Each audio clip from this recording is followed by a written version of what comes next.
It looks like I can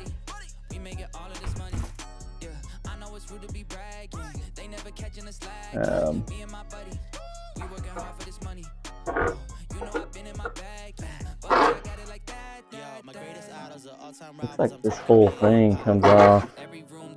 with like a socket and a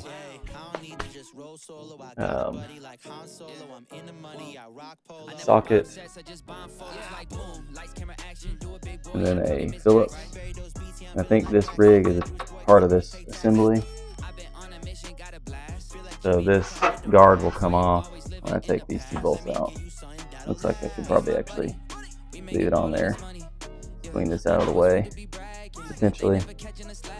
take this part loose, swing this up, maybe loosen that bolt off, swing it out of the way, get to this, get a wrench on that or a socket on this bolt for the blade, and then it probably just comes off.